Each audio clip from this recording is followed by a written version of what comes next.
And to give effect to this mandate, it was agreed that a government of national unity, which brings together parties from across the political spectrum, should be formed.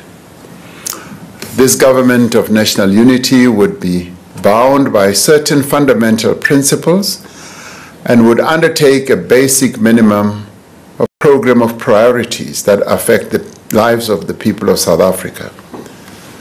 Following discussions over the course of the last few weeks, a total of 11 parties have elected to work together in government as well as in parliament. These are the African National Congress, the Democratic Alliance, the Patriotic Alliance, the Inkatha Freedom Party, Good Party, Pan-Africanist Congress of Azania, Freedom Front Plus, United Democratic Movement, Al-Jamaa, Rise Mzansi, and the United African Transformation. The partnership between the GNU parties is guided by a statement of intent which outlines fundamental principles and a minimum program of priorities. All the parties have made a commitment in writing to respect the Constitution and to promote accountable and transparent governance, evidence-based policies, and decision-making, the professionalization of our public service based on integrity and good governance. The incoming government will prioritize rapid, inclusive, and sustainable economic growth and the creation of a more just society by tackling poverty and inequality, as well as unemployment. The establishment of the Government of National Unity in its current form is unprecedented in the history of our democracy. We have had to consider how to form a new government in a manner that advances the national interest, that also gives due consideration to the outcome of the election and that makes use of the respective capabilities within each of the parties represented. We have had to consider not only the immediate needs of the country, but the needs of all our people. We have also had to consider the stability, effectiveness, and the durability of the government that we are establishing. It is true that some South Africans have expressed concern about the length of time it has taken to form a government since the elections. As the discussions have unfolded, they have been worried about the effect of a protracted process on confidence and the stability of the country. At the same time, many people have pointed to the experiences of other countries that have far longer history in democracy, where the formation of multi-party governments have sometimes taken several months. In one case, formation of a government took more than a year. As a relatively young democracy, we should be proud that we have moved to establish a government comprised of a number of parties within such a short space of time. Through our discussions, we have been able to build consensus on the tasks of government. We have shown that there are no problems that are too difficult or too intractable that they cannot be solved through dialogue and negotiations. This evening, I am pleased to announce the members of the National Executive of our country who will bear collective responsibility to give effect to the will of the people of South Africa. In forming the National Executive of our country, we have had to consider several factors and advance a number of key principles. We've had to ensure that the incoming government will be effective and that it will have people with the experience, the skills, and capabilities to deliver on its mandate. It is important that we deploy into positions of responsibility people who are committed, capable, and hardworking, and who also have integrity. We've had to ensure that all the parties are able to participate meaningfully in the national executive, as well as in various parliamentary positions, and that they should represent the diversity of the people of South Africa properly. We have sought to ensure that the national executive is representative of the people of South Africa, giving due consideration to gender, to youth, demographics, as well as the regional distribution in our country. We want South Africans to see themselves reflected not only in the composition of government, but also in the policies and the programs of our government. Given the challenges that our country faces today, and considering the electoral mandate this government must implement, and I mean that we must work hard to ensure that we achieve all the goals that we have set out.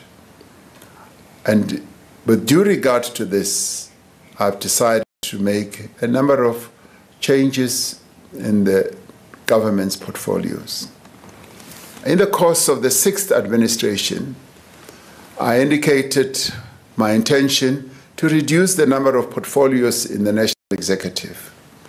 However, due to the need to ensure that the national executive is inclusive of all the parties that are part of the government of national unity, this has not been possible. In some instances, we've had to consider it necessary to separate certain portfolios to ensure that there is sufficient focus on key issues. The ministries of electricity and energy will now be merged. There will be a separate Ministry of Minerals and Petroleum Resources. The Ministry of Agriculture will be separated from the Ministry of Land, Reform and Rural Development. The Ministry of Higher Education will be separated from the Ministry of Science, Technology and Innovation. The Ministry of Justice and Constitutional Development will be separated from the Ministry of Correctional Services. There will no longer be a Ministry of Public Enterprises. The coordination of the relevant public enterprises will be located in the presidency during the process of implementing a new shareholder model. However, various key institutions will be reporting to the various ministries for policy matters. The following appointments to the executive will therefore be made. The Deputy President is Paul Mashatile. The Minister of Agriculture is John Steenhuisen. The Deputy Minister of Agriculture is Rosemary Nokuzola Kapa. Minister of Land Reform and Rural Development is Mzwanele Nyoncho. Deputy Minister of Land Reform and Rural Development is Chupu Stanley Matabata. Minister of Basic Education is Siviwe Kwahube. Deputy Minister of Basic Education is Regina Mahaule. Minister of Communications and Digital Technologies is Soli Malati. The Deputy Minister of Communications and Digital Technologies is Montli Gungubele. The Minister of Cooperative Governance and Traditional Affairs is Velinkosi Tlabisa. The Deputy Minister of Cooperative Governance and Traditional Affairs is Dixon Masemola and Ngosi Lile Burns Ngamashe. The Minister of Defense and Military Veterans is Enji Motsecha.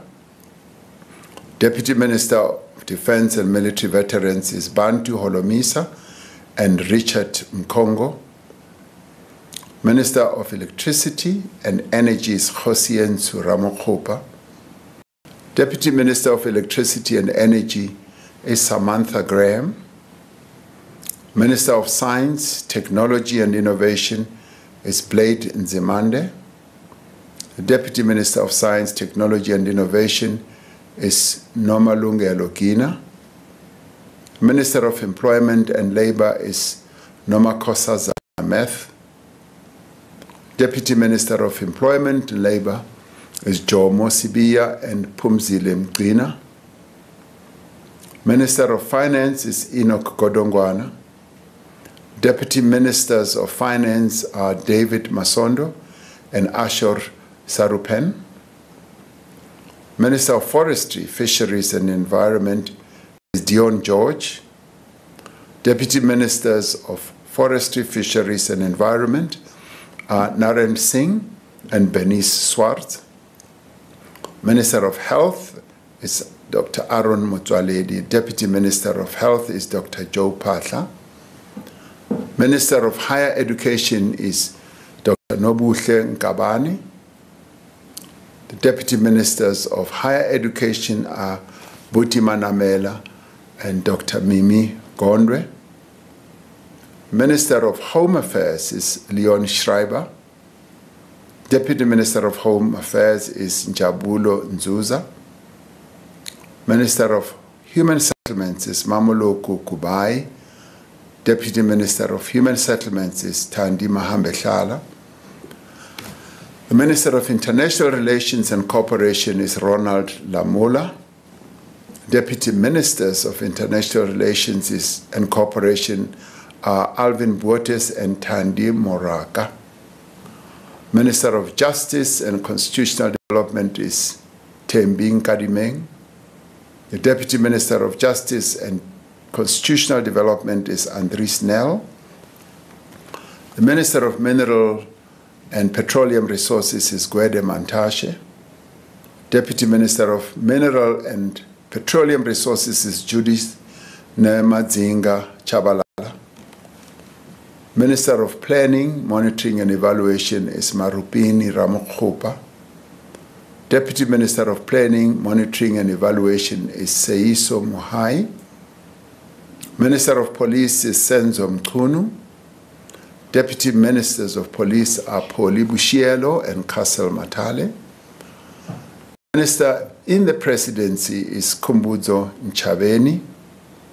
Deputy Ministers in the Presidency are Nongeba Mhlauli and Kenneth Morolo. Minister of Public Service and Administration is Nkosi Mzamo Buthelezi. Deputy Minister of Public Service and Administration is Pinky Kekana. Minister of Public Works and Infrastructure is Dion McPherson. Deputy Minister of Public Works and Infrastructure is Sihle Zigalala. Minister of Small Business Development is Delanda Beni. The Deputy Minister of Small Business Development is Jane Sitole. The Minister of Social Development is Sisisi Tolashe. Deputy Minister of Social Development is Hanif Hendricks. The Minister of Sports, Arts and Culture is Gayton McKenzie. Deputy Minister of Sports, Arts and Culture is Peace Mabe. Minister of Tourism is Patricia Dale. Deputy Minister of Tourism is Maggie Sochu. Minister of Trade and Industry and Competition is Pax Dao.